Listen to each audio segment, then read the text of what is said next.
This is going to be something that I put together that got inspired by the way Sherlock Holmes went through and actually investigated things. Now, in an investigation, there's some basic questions you got to ask all the suspects in order to get a compelling story. Because if you don't have a compelling narrative, then you can't find the suspect or, the cause of the crime, right?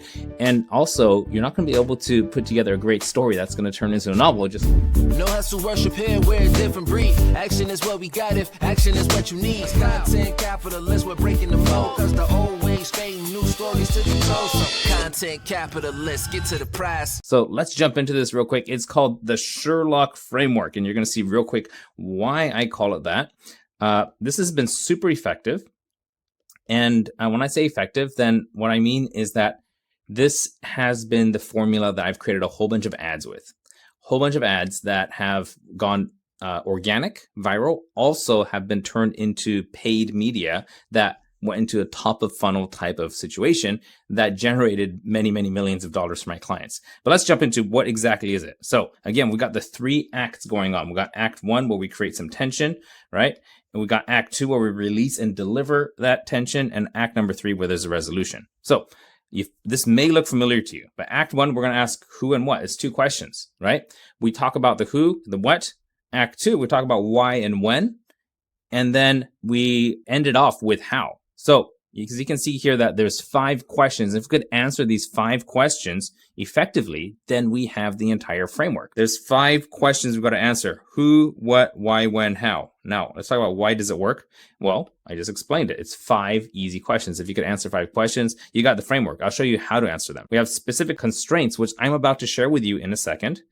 The storytelling is what really sells it. And then there is going to be a smooth segue to the CTA. They're going down this way and then say, whoop, you're going to go that way, right?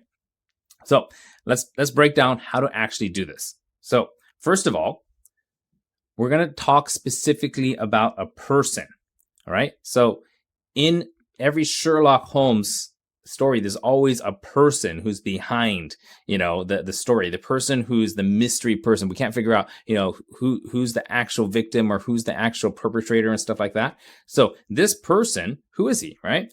What did they want? So this is a who question, and then what? Why did they want it? When did it occur? How did they achieve it? So if you're going through an investigative situation or a process, then motive is what's really important, right? If the prosecutor can't establish motive in a court case, then a lot of times the case falls apart. And that's what's really important here. It has to be believable to the jury. The jury is your audience. So who is this person? What did they want? Why did they want it? When did it occur? How did they achieve it? So you can grab this and then you're just going to start filling out details over on this side of all of that's what's going on. Here's the next thing. This person, we got to make them real. Are they married or single? How many kids, right? If they have any. What's their age? What is a unique characteristic about them? Now, this is really interesting. If, you see in the movies, right? It says, hey, did you see someone coming down through here, blonde hair, sunglasses, and a red jacket? Unique characteristics. Did you see someone coming through here with a limp on their left leg?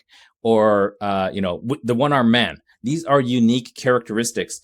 And if you can find that about the person that you're going to be describing, then your story becomes much, much more believable. What industry were they in? What country or city? And what kind of revenue situation did they have? Now, these are all questions that if you answer them effectively, your story becomes extremely believable. There's so many scammers out there that we have to cut through by presenting our story, our client's experience through the lens of a framework that makes it believable. Otherwise, we're just going to get totally drowned out, right? Let's go to the next stage. This is actually an example of how it works. Okay. But before that, let's review. Let's just answer some of these in a dummy kind of way. So who is this person? Let's just say this person is Bob. Okay. And what did Bob want? Bob wanted to quit his 9-to-5. And why did he want to do it? Okay. So maybe Bob wants to retire early, and he also wants to, buy a nicer home. Okay. So that's why he needs to quit his 9-to-5 and start his own business. Because, business owners, their income is not capped. Okay. When did it occur? So let's say this occurred, early 2020. And then how did they achieve it? So what's the unique mechanism? So in this case, let's say you have a program that says entrepreneur incubator, right? Okay, so this could be your unique mechanism. And the unique mechanism is pretty important because that's going to be your something that you own, something you created. And then here, let's make him more real. Right now, we just know he's Bob, right? So let's paint this picture. Bob is married, all right? And he's got 3 kids, 2 boys, 1 girl, okay? His age, he's 37 and a half. Unique characteristic. Let's say that Bob has the thickest beard you've ever seen, okay?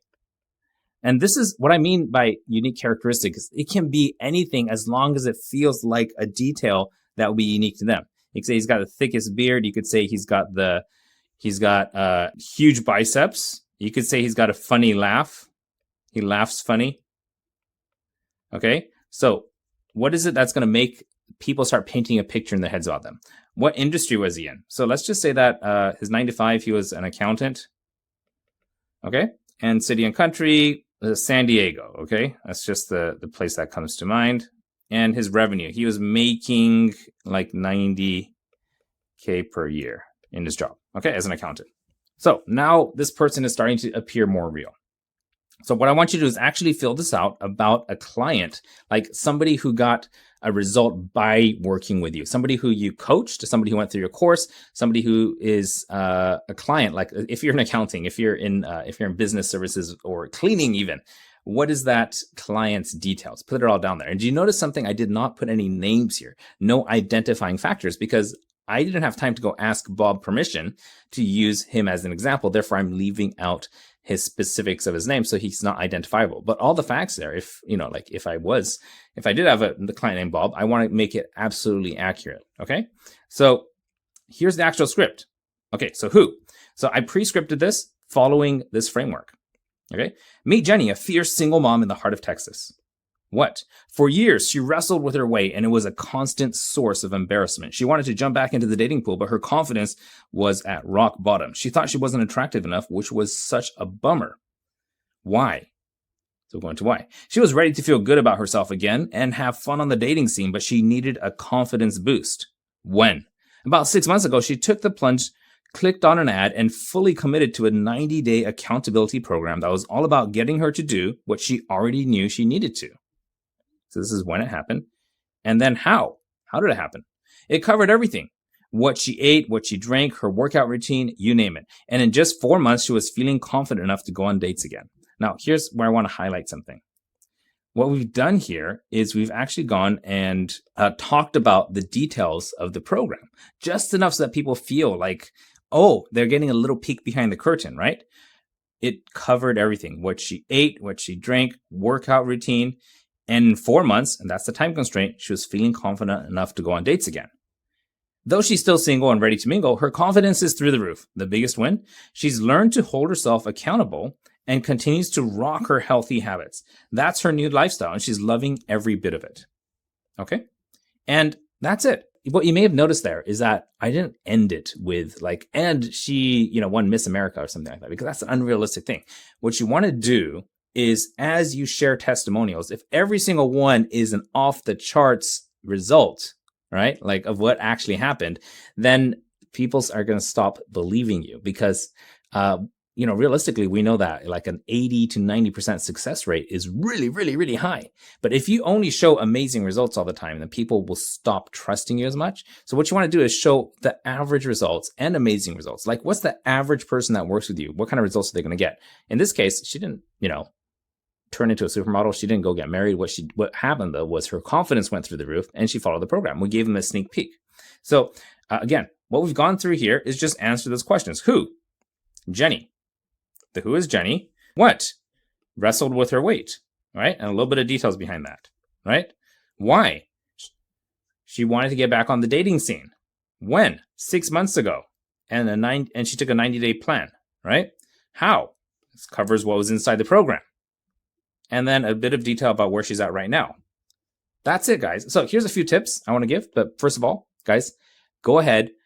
You can use this exact script. Just change out the words. Instead of Jenny, write, Bob, write, whatever you want. Instead of fitness program or 90-day challenge, put in your thing and you could just use this thing. Okay. So here is a few tips about the performance. Number one, picture this person's face in your mind as you express who they are. This helps so much.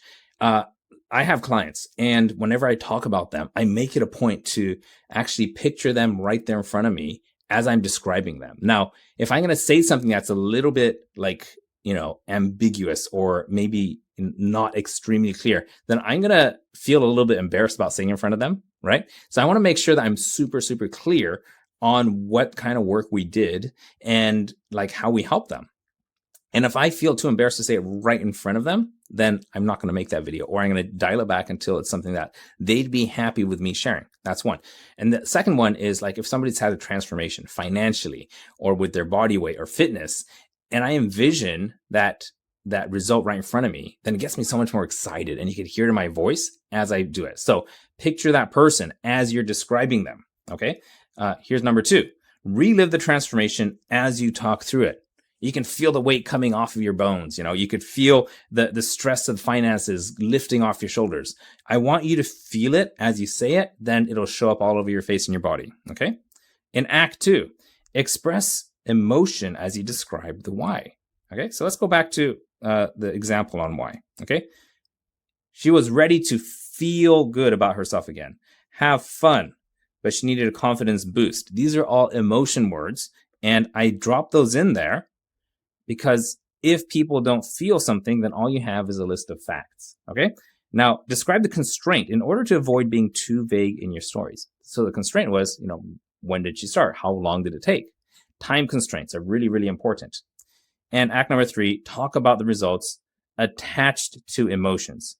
Notice we didn't even mention her weight. Like I didn't even go in and say, yeah, she lost 33 pounds or whatever, because I could have if that was the thing, but I did my best here to show you that you don't need a whole bunch of numbers and facts. It covered everything, what she ate, what she drank, her workout routine, nothing about how much weight she lost. But emotional words, her confidence is through the roof, continues to rock her healthy habits, her new lifestyle, loving every bit of it. These are the words that are going to get people excited about taking it one step further, going to your landing page, downloading your free resource and things like that. So this is the Sherlock framework. Remember, just 5 questions and you could lock this thing down. No hustle, worship here, we're a different breed. Action is what we got if action is what you need. Content capitalists, we're breaking the mold, cause the old ways fading, new stories to the toe. So content capitalists, get to the prize.